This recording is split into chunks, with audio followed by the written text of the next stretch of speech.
इस दुर्घटना को लेकर संवेदनशील हैं। उन्होंने उनसे भी हमारी निरंतर बात हुई।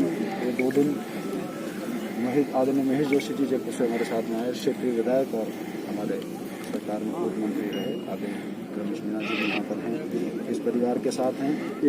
और न केवल पॉलिटिकल लोग, इस गांव के 36 कौम के लोग और आसपास के इस इलाके के सभी जाति के लोग, सभी वर्गों के लोग इस परिवार के साथ में हैं।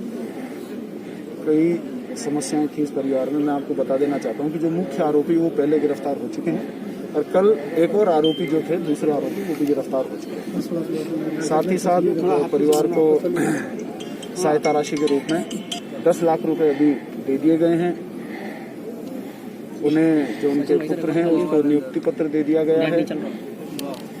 परिवार को थोड़ी सी सिक्योरिटी से संबंधित वो समस्या बता रहे थे और निर्देशित कर दिया गया है कि सिक्योरिटी गार्ड्स निरंतर, जब तक परिवार सुरक्षित महसूस नहीं करेगा, 10 दिन 12 दिन 1 महीने का नहीं, जब तक ये परिवार सुरक्षित महसूस नहीं करेगा और खुद नहीं करेगा, तब तक निरंतर पुलिस के सिक्योरिटी गार्ड यहाँ पर रहेंगे। परिवार की सुरक्षा का जिम्मा सरकार का है और इस प्रकार की कोई भी घटना आगे आने वाले समय में नहीं हो, इसके ऊपर भी काम करें। सवाल ये है सर, दुर्भाग्यपूर्ण घटना थी, कोई प्लानिंग करके तो कुछ हुआ नहीं था कि फलानी तारीख को ऐसा होगा तो पता रहेगा। और आज तीसरे का दिन ही भारतीय संस्कृति में जाने का रखते हैं। इससे पहले निश्चित रूप से कुछ लोगों ने राजनीति करी, उनको ये भी दिखता नहीं है किसी के घर में दुर्भाग्यपूर्ण मृत्यु हुई है, दुर्भाग्यपूर्ण घटना हुई है, उस परिवार को परेशान करने के लिए अपनी राजनीतिक रोटियां सेकने के लिए आ जाते हैं। 25-25 लाख की घोषणा करके 50-50 हजार रुपए देकर जाते हैं। उन लोगों की मानसिक स्थिति के ऊपर मैं कुछ कहना नहीं चाहता हूँ। हम लोग आए हैं तो इनकी हर समस्या का समाधान लेकर आए। जो भी इन्होंने शिकायतें हमको करी, जो देवलोक जिनको होना था वो भाग्य के हाथ में था और हम उसको गए हुए व्यक्ति को तो वापस नहीं ला सकते। और वो जो क्षति उससे इस परिवार को हुई है, वो क्षति कितने भी लाख रुपए दे दो, कितनी भी नौकरियां दे दो, कितना भी गाड़ियां, घोड़ा, जमीन, सब कुछ दे दो, लेकिन वो क्षति इस परिवार की कभी पूरी नहीं हो पाएगी, ये मुझे पता है। लेकिन हमने जो सरकार की तरफ से वादा किया था परिवार को, वो वादा पूरा किया। साथ ही उनकी सिक्योरिटी के लिए पूरी व्यवस्था करी। साथ ही जो और मूलभूत 2-3 चीजों की उन्होंने जरूरत बताई, जैसे कि प्रधानमंत्री आवास में उनका नाम 147 पर उनका आउट ऑफ टर्न में आगे दिया जाएगा। बिजली की समस्या उन्होंने बताई, बिजली के कनेक्शन में, और उन्होंने और भी बोरिंग वगैरह से संबंधित कुछ मांगे रखी। अशोक जी, अभी एक आदमी को जिंदा जला दिया गया, पर सरकार जो है वो अभी तक इसे कह रही है कि लैंड डिस्प्यूट का मामला था 2 लोगों के बीच में। तो आपको नहीं लगता कि अभी तक सरकार को इस मैटर की गंभीरता समझ में नहीं आई? नहीं, आपको इस मामले में कोई शक है कि लैंड डिस्प्यूट का मामला था? मैं आपसे पूछ रहा हूँ। मैं आपसे पूछ रहा हूँ, धरती देख रही है, सबको पता है कि 2 व्यक्तियों के बीच में जमीन से लेकर कोई विवाद था और दुर्भाग्यपूर्ण ये घटना हुई जिसने की वो जेल में है। थोड़ा नीचे।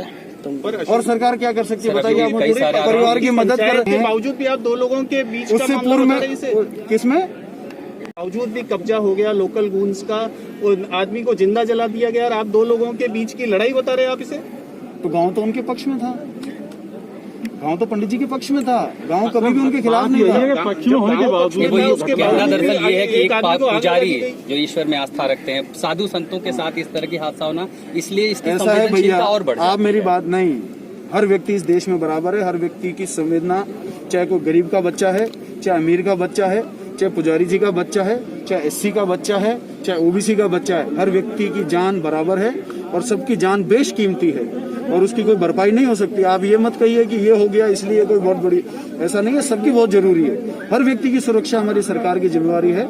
हम आपको कह रहे हैं, दुर्भाग्यपूर्ण घटना है, बहुत रक्षा सुरक्षा रखते हुए भी कुछ घटनाएं हो जाती हैं और उस घटनाओं के ऊपर तुरंत कार्रवाई करके परिवार को कैसे रिलीफ पहुंचाया जा सकता है, उसके बाद में ही कर सकते हैं, वो कर। मुख्यमंत्री आएंगे? अशोक जी, देर हुई है, मुख्यमंत्री खुद भी आएंगे एक बार परिवार से बात करने। देखिए मेरी बात सुनिए, हम उन्हीं की तरफ से हैं। मुख्यमंत्री जी ने, हम उनकी तरफ से, प्रभारी मंत्री जो होते हैं वो मुख्यमंत्री के उस जिले के अंदर उनके प्रतिनिधित्व करते हैं।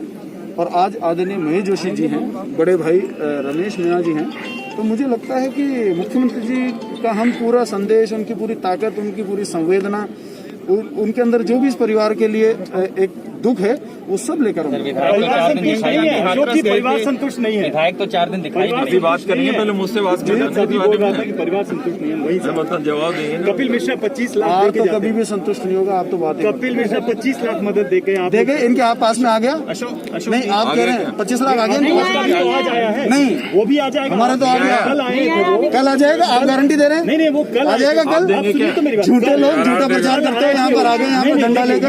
आप कहाँ थे राजस्थान में इतने मैंने दिन? आपको झूठा नहीं कहा, आप मुझे नहीं कह सकते। हमने तो 10 का कहा, हमने दे दिया। ठीक है, फालतू माहौल मत बनाओ यहाँ पर। राहुल गांधी प्रियंका गांधी हाथरस गए थे, क्या आपको लगता है कि ये मामला बीजेपी ने सवाल उठाया सुनिए क्या सुनिए राहुल सुनिए, प्रियंका मैं वही कह रहा हूँ, मैं आपको कह रहा हूँ निश्चित रूप से हाथरस वाली जो दुर्घटना हुई, भैया 2 मिनट चुप हो जाओ।